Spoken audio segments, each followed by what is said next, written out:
আসসালামু আলাইকুম এভরিওয়ান, সবাই কেমন আছেন? তো আমি যে কলমি শাক নিয়ে আসছি বাজার থেকে, কলমি শাক আর জাতীয় ফুল বলেন, শাপলা বলেন, এই যে জাতীয় ফুল শাপলা, এগুলোকে রান্না করব। শাপলাটা ইলিশ মাছ দিয়ে রান্না করব। তো এগুলোকে এখন আমার কেটে নিতে হবে।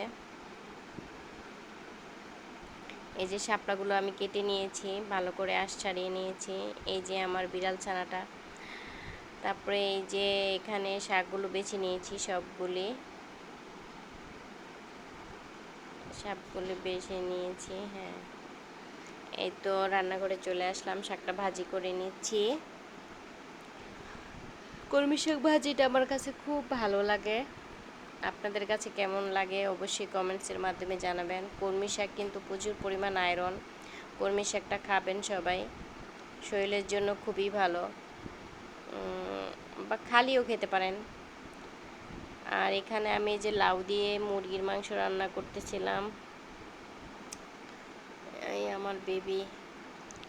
এখানে যে মাছ ভেজে নিচ্ছিলাম, আর এখানে মাছটা এই যে কেটে নিচ্ছিলাম, কলমি শাক দিয়ে রান্না করব। তো কলমি শাক এই কী বলে দিয়ে শাপলা দিয়ে, তো শাপলার তরকারিটা দেখাইতে পারি না, আইটেম অনেকগুলো হয়ে গেছে। তো তো মাছটা ভাজছি এই পর্যন্তই দেখেছি, কিন্তু শাপলা দিয়ে রান্না করছি।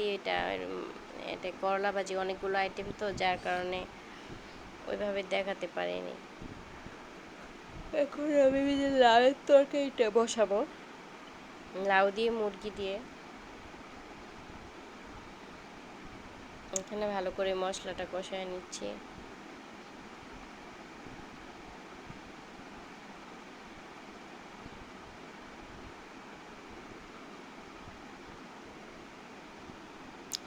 এই তো এখানে যে মাংসগুলি, মুরগির মাংস দিয়ে লাউ দিয়ে ভালো করে কষিয়ে নিচ্ছি। এই যে লাউটা, স্বাদের লাউ। স্বাদের লাউ। এখানে করলা আছে, করলা ভাজি করবো। মানে আইটেম অনেকগুলো হয়ে গেছে, তো তাই শাপলা দিয়ে জাতীয় মাছ ইলিশ, আর জাতীয় ফুল কি, জাতীয় ফুল কি বলো তো? শাপলা। জাতীয় মাছ ইলিশ। গুড। তাহলে জাতীয় মাছ আর জাতীয় শাপলা দিয়ে আমরা কি খাবো? তরকারি। এখানে হলো লাউয়ের চিকলা ভাজি করতেছি, আর এই যে আমার লাউ তরকারিটা হয়ে গেছে এই দিয়ে মুরগির মাংস দিয়ে। এদিক থেকে এই যে আমার মেয়ে পুতুলকে সাজিয়ে রাখছে, ঘুম পাড়ায় দিচ্ছে।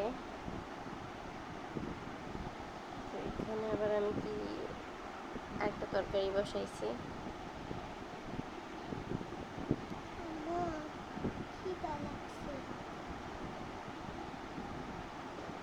খাবা?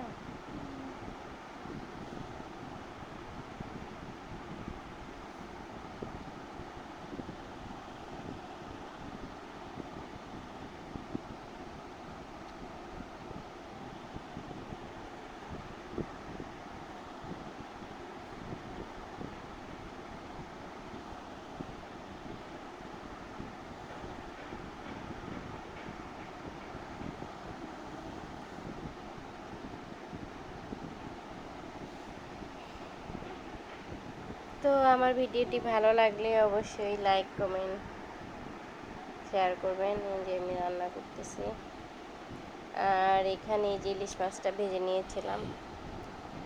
অবশ্যই লাইক কমেন্ট শেয়ার করবেন। আল্লাহ হাফেজ। এটা বড় ইলিশ মাছ।